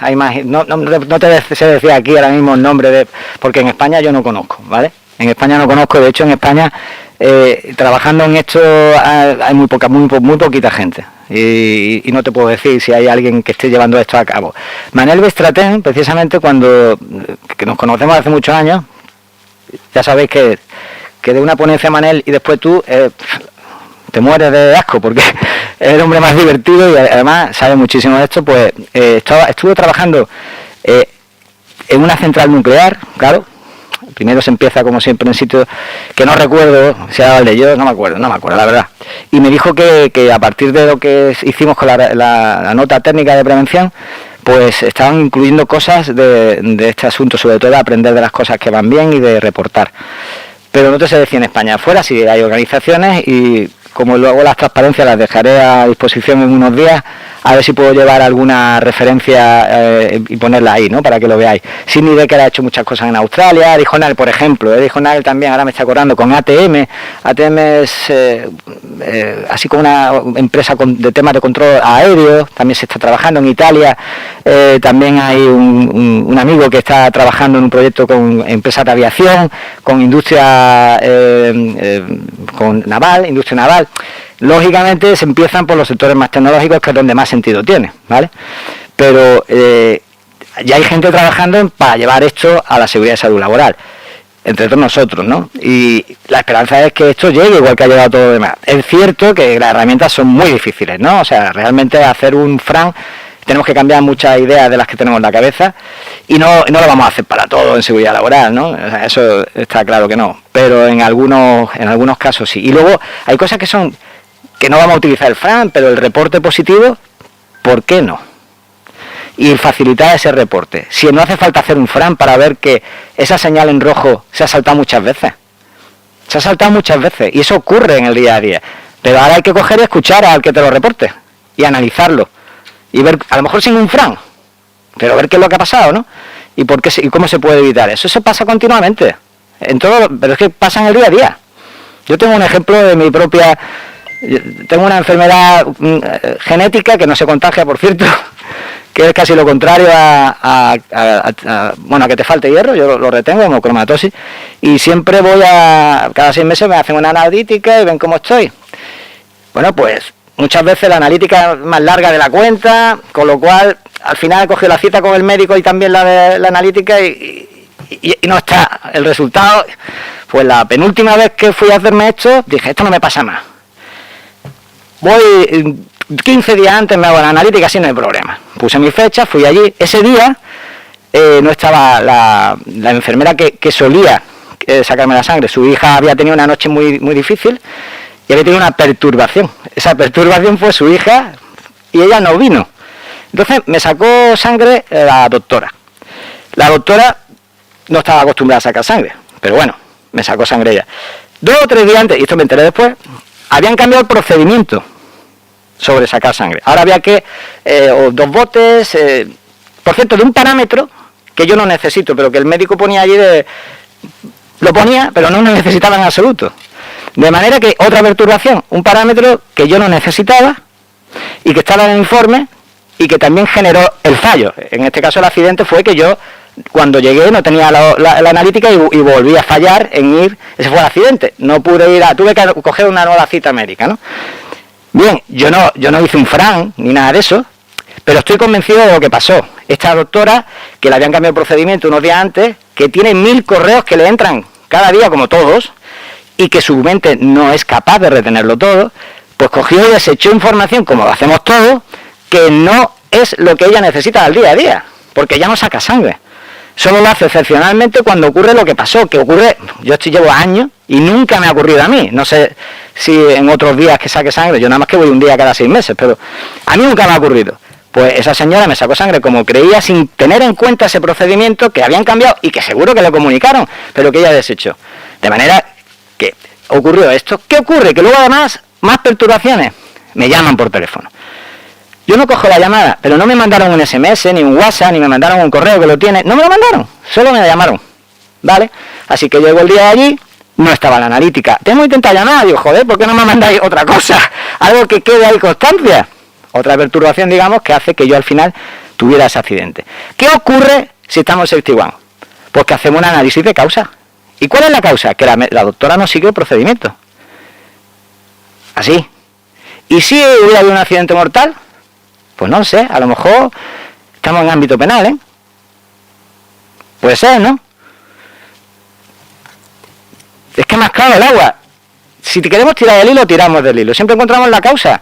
Lo que no podemos es que esto yo sé que resulta polémico en un mundo de seguridad. O sea, yo vengo de este mundo desde que terminé la carrera.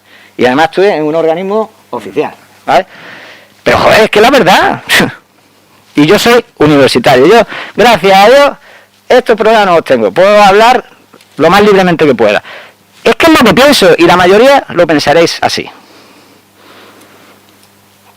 Claro que se puede llevar a cabo, pero cuesta trabajo.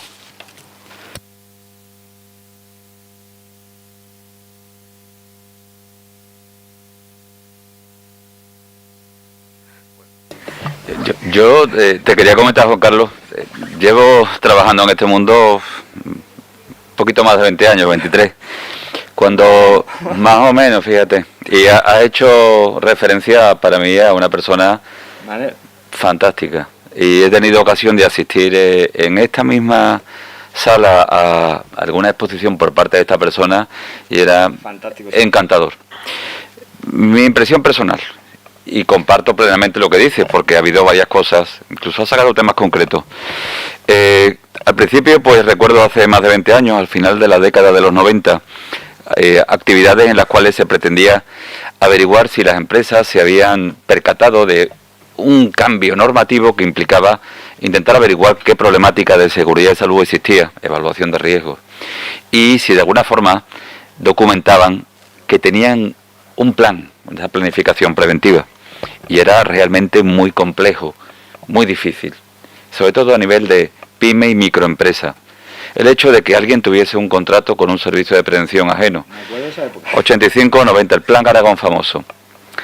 Bien, después de 22 años de todo aquello, 23 años, Sí, hoy en día es relativamente más sencillo encontrar una empresa donde haya un contrato, una evaluación de riesgo, una planificación preventiva, pero no se ha pasado, bajo mi humilde punto de vista, a una cuestión operativa, lo que creo que estás insistiendo. Es decir, el hecho de que haya realmente un responsable de operaciones que asuma que actividades de producción y de seguridad y salud están íntimamente relacionadas, deben estar organizadas, procedimentadas. Y sí doy fe de muchos accidentes tremendos donde sí hay una causa material última, pero detrás de ello hay una deficiente organización y falta de ejecución de procedimientos de trabajo con implicaciones productivas y preventivas. Es triste, pero es así. Bueno, y aquí no hablamos de que no haya procedimientos, ¿eh? O sea, en absoluto. Son procedimientos que se basan en los datos que se han analizado, de los reportes, de focalizar adecuadamente, o sea, y de evaluar las cosas, ¿eh? Estamos hablando, lo único que sí puede haber un cierto choque es que un procedimiento realista a veces puede chocar con la legislación, a veces puede chocar. Y eso es un problema, porque la legislación la tenemos que cumplir, o sea. Sin duda alguna.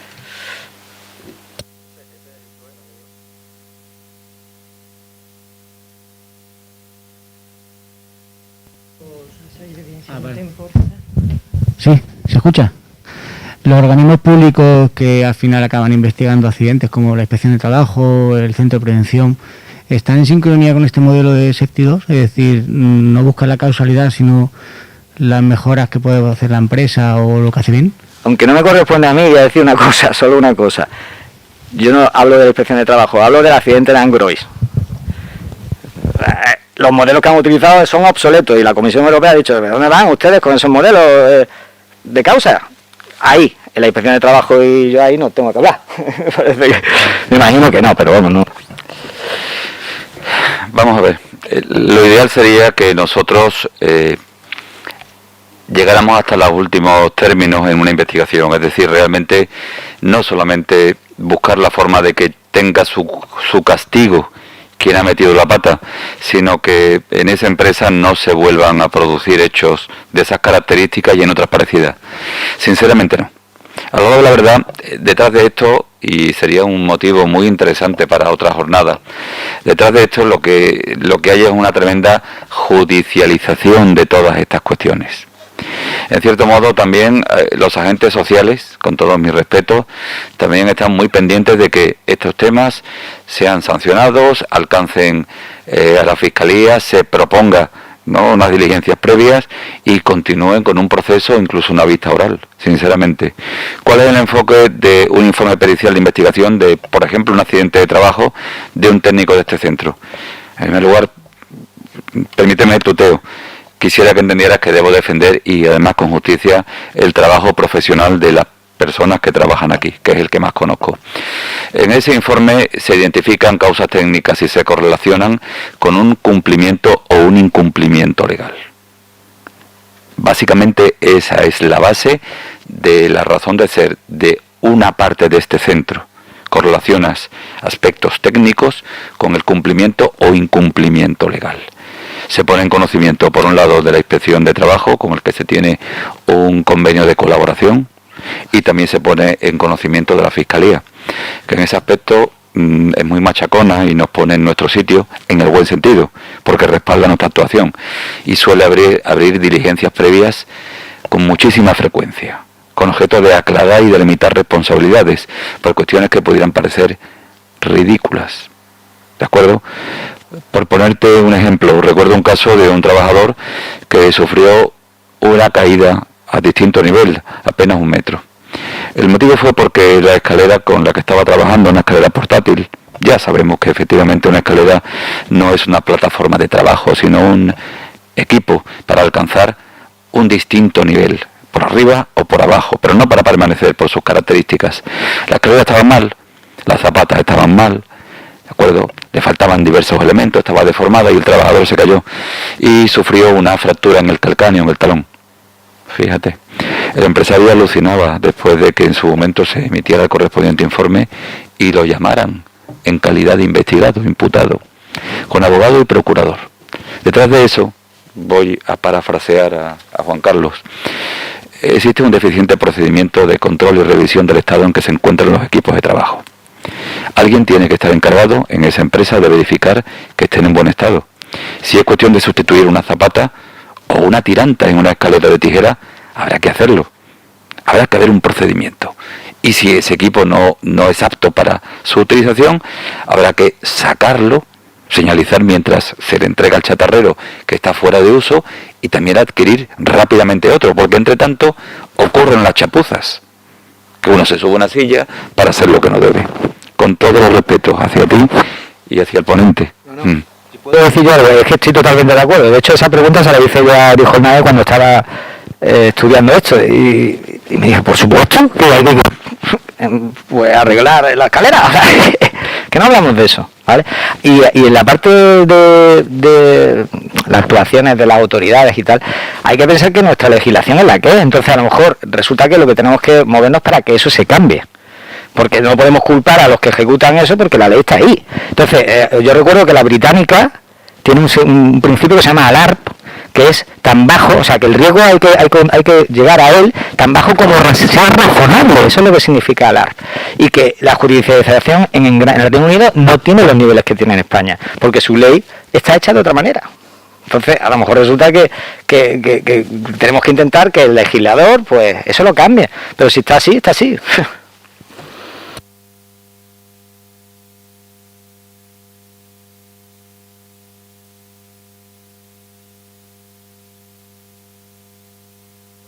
También, por finalizar, quisiera indicarte que la visión que tienen muchos administrados, pequeños y medianos empresarios, de un agente de la administración, desgraciadamente no suele ser la de alguien, por lo menos en nuestro caso, que te puede ayudar, que te puede asesorar. Al contrario, cuanto menos tiempo esté esta persona por aquí y vea algo que pueda ser inconveniente, mejor.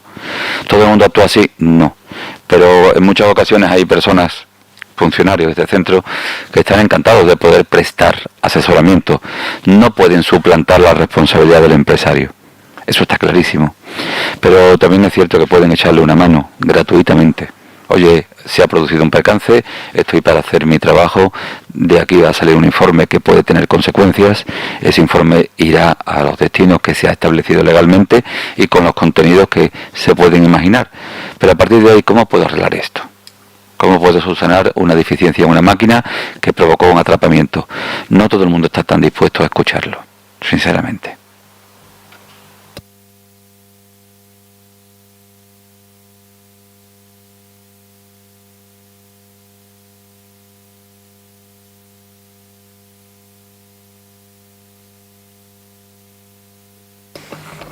Bueno, pues vamos a clausurar la jornada.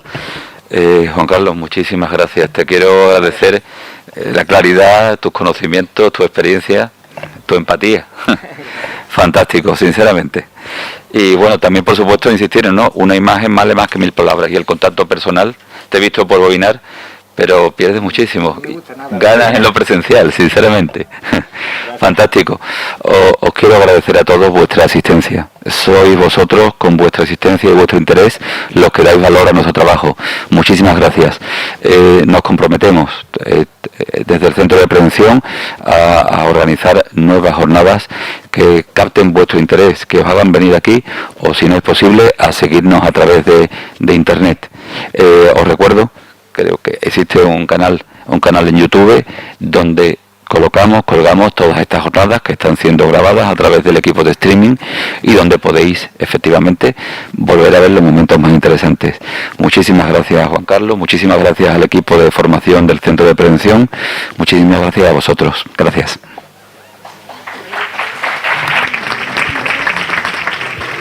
Comentaros, para los que no conocéis la casa, os haremos llegar el certificado de asistencia y la documentación que facilita el ponente mañana, en uno de estos días, ¿vale? Gracias.